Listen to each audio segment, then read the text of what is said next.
Jay, of course, we're living in a time of where technology, the digital age, I don't know, what do you call the age that we're in now?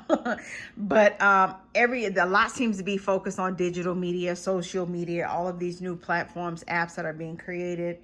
But I want to talk about local community marketing tactics for small business owners. What are some of those that still need to be in place and utilized today? Get up off your ass. That's just that. Nah, I mean, everything that was used in the past still need to be used.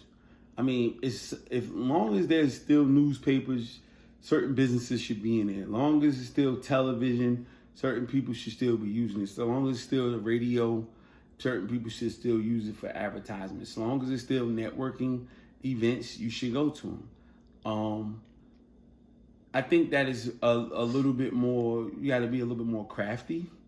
But just think about the old business. Think about the businesses that's not going nowhere. The law firms, when you turn on the television, they're on it. When you listen to the radio, they're on there. When they look at a newspaper or a magazine, they're in there.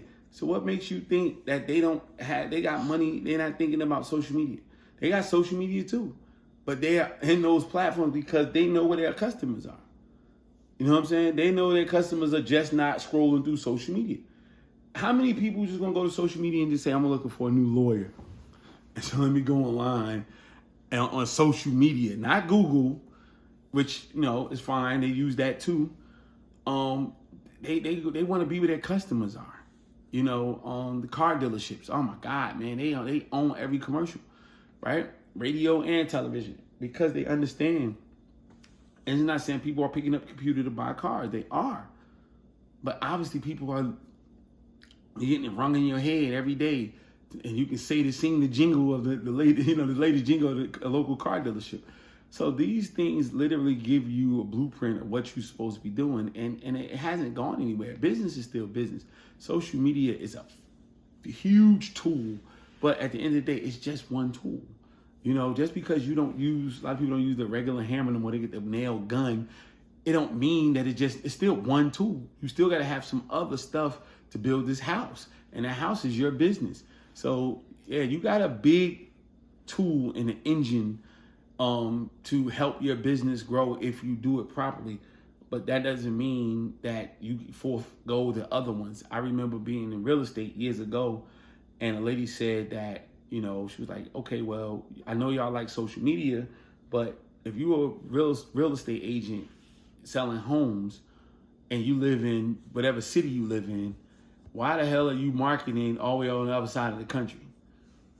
Like, it's your responsibility to know what's going on in a 20-block radius from your house or from your office.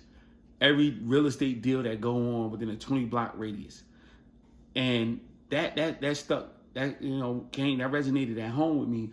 And lastly, is like the major deals in this world are not happening online.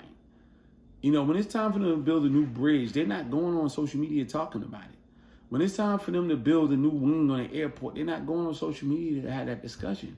When it's time for some trucking company to start doing something and get a contract with a new museum that they're building, you don't hear about that. When they're doing something at the port, of whatever your city or port city is, that stuff is not, those deals aren't broken online. And you're going to have to use those old school tactics, regular old school tactics, getting out, shaking hands, networking, shaking hands and kissing babies, advertising in the newspaper, advertising magazine, all those stuff to get your face and or your business profile in front of the right individuals. Those things are never going anywhere. Social media's been around a while. I bet you, and even in 20 years, they're not going to say, okay, who's going to sell us the steel to build this new bridge that we're going to build when we build something in another city on Facebook. They're going to, that's going to be done face to face, somebody shaking hands and kissing babies, old school, straight up business.